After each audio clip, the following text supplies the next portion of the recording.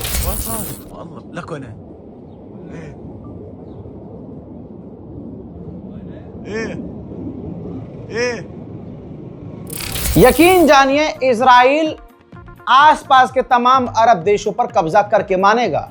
यह अरब देश पैसा लेकर, हथियार लेकर अमेरिका से और सरकार के लालच में, शासन के लालच में खामोश तो बैठे हैं, लेकिन एक दिन सब फंसेंगे, सब मरेंगे। ये देखिए लेबनान में इजराइल अपना जो मिलिट्री बेस है उसको अपग्रेड कर रहा है, उसमें शक्ति डाल रहा है, मतलब हथियार तैनात कर रहा है, अपने बेस को मजबूत कर रहा है, उसको अपग्रेड कर रहा है। क्योंकि इजराइल लेबनान से कह चुका है कि 5 जगह जो हमने कब्जा किया है वहां से हम निकलेंगे ही नहीं। हिजबुल्लाह ने परसों मना कर दिया था कि हम हथियार नहीं डालेंगे, लेकिन आज लेबनान के राष्ट्रपति ने फिर से कहा है कि हिजबुल्लाह हथियार डाल दे और लेबनान की फौज को अपने हथियार सौंप दे और पीछे हट जाए, क्योंकि आपकी वजह से इजराइल को मौका मिल रहा है और वो हमारे मुल्क पर घुसपैठ कर रहा है और कब्जा कर रहा है। उधर सीरिया के विदेश मंत्री, तस्वीर आपके सामने, कल मैंने आपको बताया था, आज दिखा रहा हूं। सीरिया के विदेश मंत्री रशिया पहुंचे और रशिया में उन्होंने पुतिन और तमाम रूसी सरकार के नेताओं से मुलाकात करी। रशिया ने सीरिया का साथ दिया और कहा कि जिस तरह से इजराइल ने सीरिया के अंदर घुसपैठ की है ये सरासर गलत है। उधर लरुए जो हैं सीरिया के विदेश मंत्री रशिया जाकर बोलने लगे। उन्होंने बोला कि हमारा कोई ऐसा इरादा नहीं है कि हम इजराइल के खिलाफ एग्रेशन दिखाएं और मतलब आक्रामक हों। सुनिए ये खबर और शेयर जरूर कीजिएगा। Have no aggressive intentions against Israel. We are restoring the country. We are tired of the war. We have grown tired of the war for that 10 years. And we want to see the Syrian people reunited. We have a lot of refugees or internally displaced persons. And we need stability. But for stability, we need help from our friends. उधर Romania में जो Israeli झुंड है वो death to अरब के नारे लगाते हुए देखा गया है। सोशल मीडिया पर वीडियो वायरल है। अरब के लोग इस वजह से जलील और हो रहे हैं कि जो देश, जो लोग सारे अरब को खत्म करने की बात कर रहे हैं, कुछ गंदी नस्ल के सुअरों ने इन्हीं इजराइल से, कुछ अरब देशों ने इस इजराइल से दोस्ती की हुई है, अब्राहम अकॉर्ड, और ये कह रहे हैं डेथ टू अरब। सुनिए।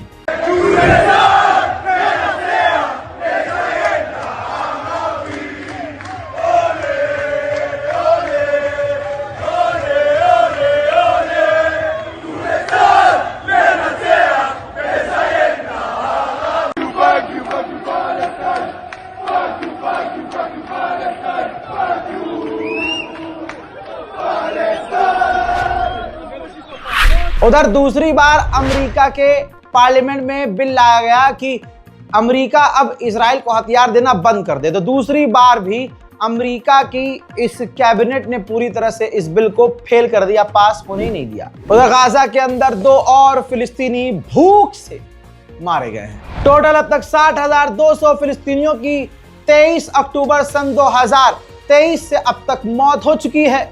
और ब्रिटेन की एजेंसी, जर्मनी की एजेंसी और बहुत सारी एनजीओ कह चुकी है कि गाजा के अंदर आंकड़े 60,000 बताए जा रहे हैं, वो 60 नहीं, मरने वालों की संख्या 1 लाख से पार कब का हो चुकी है। उधर इजराइल के सेटलरों का हाल देखिए, देखिए इजराइल के सेटलर पिकनिक मनाने गाजा जा रहे हैं और गाजा में जाकर अपनी उंगलियों से इशारा कर कर जमीन सिलेक्ट कर रहे हैं, एरिया सिलेक्ट कर रहे हैं कि कौन से इलाके में हम कब्जा करके मकान और अपना घर बनाएंगे। मदद के नाम पर ऊपर से मौत गिर रही है।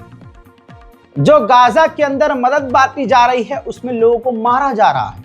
ऊपर से जब मदद फेंकी जाती है तो उसमें लपकने के चक्कर में, क्योंकि भूखे लोग हैं बेचारों के ऊपर गिरता है, कई मारे जा चुके हैं, पहले भी मारे जा चुके हैं 1 साल पहले जब हवा से मदद गिराई जा रही थी, और अभी भी ऐसी खबरें आ रही है। और इसी के अलावा जो अमेरिकी एजेंसी गाजा के अंदर मदद बांट रही है वो भी लोगों को मार रही है। तो एक गाजा का नौजवान अपने मुंह से खुद कह रहा है कि ये मदद नहीं है, ये मौत है। सुनिए।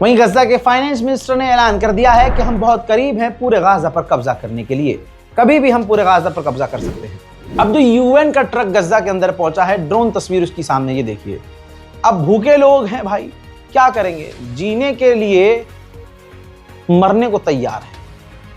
ये देखिए, जो यूएन का मदद का ट्रक बड़ी मुश्किल से पहुंचा है, गजा के लोग उसे लूट रहे हैं, यानी सब तक मदद अभी भी नहीं पहुंच पा रही है। तस्वीर चीख चीख कर बता रही है। कुत्तेपन की इंतहा, बगैरती की इंतहा यह है कि ये तस्वीर देखिए, अमेरिका का मिडिल ईस्ट का एनवॉय पहुंचा है मिलने के लिए इजराइल प्रधानमंत्री से, नेतन्याहू से, और यहां के बाद वो गाजा जाएगा और गाजा जाकर वो ये साबित करने की कोशिश करेगा कि गाजा के अंदर कोई भुखमरी नहीं है, सब चंगा है, सब बढ़िया है।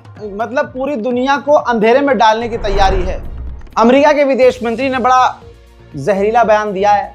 हरामी लोगों से क्या उम्मीद करेंगे आप, हैं? उसने कहा कि जो लोग मान्यता देने को राजी हैं, इससे जो हमास है उसकी मांग बढ़ेगी। जो लोग कह रहे हैं कि जंग बंदी हो और ये हो और वो हो, इससे हमास मजबूत होगा। और जो देश फिलिस्तीन को मान्यता देने की बात कर रहे हैं, उन देशों को यह भी नहीं पता कि नक्शे में फिलिस्तीन है कहां। बहुत सिंपल है, नक्शे में फिलिस्तीन वही है जो आज इजराइल है। आप इजराइल लिख लो मुन्ना, जो इजराइल का नक्शा नजर आएगा पूरा पूरा, वो पूरा फिलिस्तीन है। उधर सफेद जानवर ने यानी डोनाल्ड ट्रंप ने ट्वीट किया और बताया कि सबसे जल्दी ये सब कुछ खत्म करने का, ये भुखमरी, ये परेशानी, जो ह्यूमैनिटेरियन क्राइसिस आ रही है गाजा में, इसको खत्म करने का सबसे आसान तरीका है कि हमास इजरायली कैदियों को रिहा कर दे और सरेंडर कर दे। गाजा के अंदर जब यूएन की टीम गई है, ये देखिए, तो उन्होंने गाड़ी के अंदर से उस मंजर को रिकॉर्ड किया है और बताया है, ये सबूत दिया है कि जो अमेरिकी संस्था गाजा के अंदर मदद बांट रही है वो उन पर ओपन फायर कर रही है, उनको मार रही है।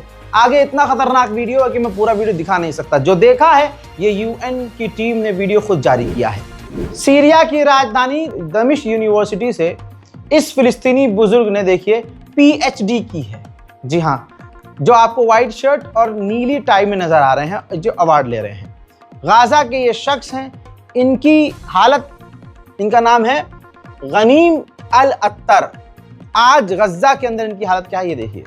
सूख चुका है इंसान, पानी की केन हाथ में लिया हुआ इंसान, पीएचडी किया हुआ एक पढ़ा लिखा बंदा है। इजराइल ने देखिए गजा का हाल क्या कर दिया है। नेतन्याहू हफ्ते 2 हफ्ते के अंदर वॉलेंटरी करके, यानी पूरे प्लान और आधिकारिक तौर से गाजा के हजारों लोगों को गजा से निकालने वाला है। और नेतन्याहू के प्रशासन ने यह भी कहा है कि कई देश जो हैं, 4-5 देश जो हैं, गजा के निकाले हुए लोगों को लेने के लिए तैयार है। अमेरिका की औकात कुछ नहीं है पूरी दुनिया को, जैसे अमेरिका के बारे में ईरान ने बताया कि इसकी कोई औकात नहीं है, दुनिया से वो लड़ नहीं सकता, किसी से नहीं लड़ सकता। इसकी औकात बस यही है कि ये बिजनेस की, ट्रेड की धमकी दे रहा है। भारत पाकिस्तान को ट्रेड की धमकी दी, कंबोडिया और थाईलैंड को ट्रेड की धमकी दी, सबको ट्रेड की धमकी दी, और अब वो ट्रेड की धमकी कनाडा को दे रहा है। कनाडा ने कहा कि, ये ट्वीट देखिए, कनाडा ने जब फिलिस्तीन को मान्यता देने की बात कर दी तो ट्रंप ने धमकी दी कि लो इन्होंने भी मान्यता दे दी। जिस कनाडा के साथ हम एक बड़ी बेहतरीन डील करने वाले थे, ट्रेड डील करने वाले थे, उस कनाडा ने भी फिलिस्तीन को मान्यता देने की बात करके ट्रेड डील को खतरे में डाल दिया है। अब इजराइल का एक खतरनाक खेल सामने आया है। एक फिलिस्तीनी गद्दार ग्रुप है अबू शबाब गैंग, जिसके बारे में मैं अल्हम्दुलिल्लाह बहुत पहले भी बता चुका हूं आपको, और आप लोगों ने इस बात को समझा भी। अब सुनिए, वो अबू शबाब गैंग जो दुनिया के दबाव में आकर ट्रंप और नेतन्याहू ने गाजा के अंदर मदद जाने दी है, तो इजराइल उस गाजा में मौजूद अपने गद्दार फिलिस्तीनी ग्रुप अबू शबाब गैंग को एक्टिव करता है। जो मदद के ट्रक अंदर जा रहे हैं, अब वो अबू शबाब गैंग कब्जा कर रहा है, उन्हें लूट कर पूरी तरह से उस ट्रक को हाईजैक करके लेकर भाग रहा है।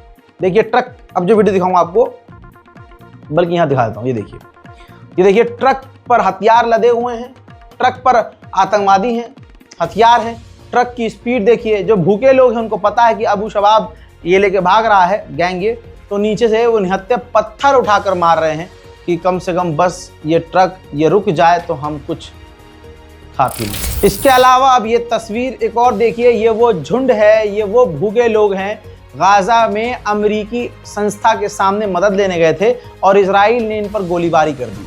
अब ये ज़मीन पर लेटे हैं, कोई बस पे चढ़कर लेटा है, कोई ट्रक की आड़ में लेटा है, कोई ज़मीन के अंदर, मतलब ज़मीन पर सर रख कर लेटा है कि बस गोली से बच जाएं, मौत से बच जाएं। ये कर रहा है इजराइल, और दुनिया खामोश है, और इसलिए खामोश है भारत का हिंदू समाज जो है, ज़्यादातर कुछ लोग हैं जो अच्छे भी हैं, लेकिन भारत का एक खास यही जो हिंदू समाज है, ये ऐसे ही दुनिया भर के हर धर्म के लोग ज़्यादातर इसलिए खामोश हैं क्योंकि ये मुसलमान है ना, इस वजह से। और ऐसे भी अंग्रेज देखे जा रहे हैं, अमेरिका, जर्मनी, फ्रांस, ब्रिटेन, हत्ता कि यहूदी लोग भी मिले हैं ऐसे, जिनका मैंने आपको वीडियो दिखाया भी है कि वो इजराइल का विरोध कर रहे हैं। मजहब कोई बुरा नहीं होता, शाहरुख खान ने कहा था ना, हाँ, मजहब बुरा नहीं होता है, मानने वाले अच्छे या बुरे होते हैं। मैं अच्छा हिंदू तब होऊंगा जब मैं अच्छा इंसान होऊंगा, मैं अच्छा मुसलमान तब होऊंगा जब सबसे पहले अच्छा इंसान होऊंगा। अब गाजा की जमीन की लालच में इजराइल के लोग हैं। 52% इजराइल के लोगों की मांग यह है कि गाजा पर सेटलमेंट करना चाहिए, कब्जा करना चाहिए, मकान बनाना चाहिए, यहूदियों को वहां बसाना चाहिए। ये बारकोड इस्तेमाल कीजिएगा। आज हमने जो है डायरेक्ट अकाउंट नंबर भी डाल दिया है, सेविंग अकाउंट है भाई।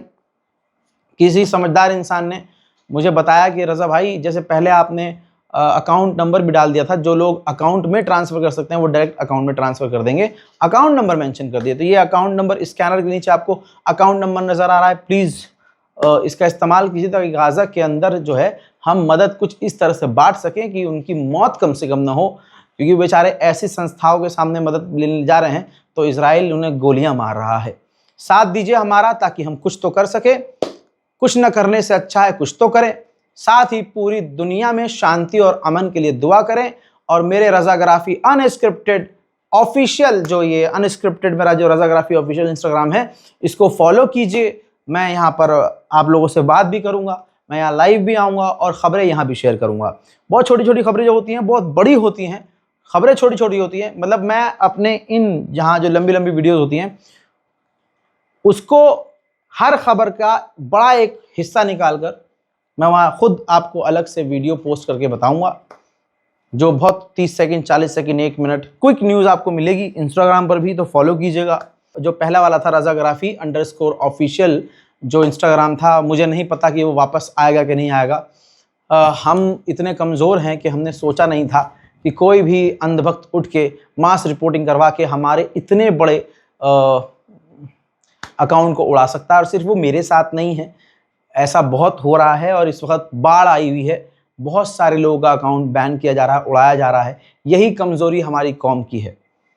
भाई उनका एक फर्जी अकाउंट उड़ता है तो सोशल मीडिया पर, ट्विटर पर वो अंधभक्तों की भीड़, हिंदू समुदाय इतना रीट्वीट और ट्वीट करते हैं कि जो संस्था होती है, जो फेसबुक है, इंस्टाग्राम है, भाई वो खुद आकर उसको ठीक कर देते हैं, वापस ले आते हैं अकाउंट कि भाई मामला बड़ा हो गया। और यहाँ जो अपनी जान हथेली पे लेकर सच बोलता है उसका अकाउंट उड़ जाता है और उसी की कौम उसके लिए कुछ नहीं बोलती। अरे बोलना तो छोड़ो, फॉलो नहीं करते, 40 पर आके अटका हुआ है। अरे मुझे तो अपनी कौम पे इतना भरोसा था कि भाई 5.5 लाख फॉलोवर वाला अकाउंट उड़ गया। अरे इस बार 1 मिलियन 10 लाख मुसलमान मुझे फॉलो करेंगे, लेकिन मिला क्या मुझे? ठेंगा। लेकिन हस्बी अल्लाह व निअमल वकील, बस मुझे उससे तवक्को है, आप उसके हैं तो फॉलो कीजिएगा, क्योंकि मैंने उसके वास्ते से चाहा है कि मेरा भरम रख लीजिए और मुझे फॉलो कर लीजिए। इस रिपोर्ट को शेयर कीजिए। मैं हूं रजा और आप देख रहे थे रजाग्राफी अनस्क्रिप्टेड। जय हिंद।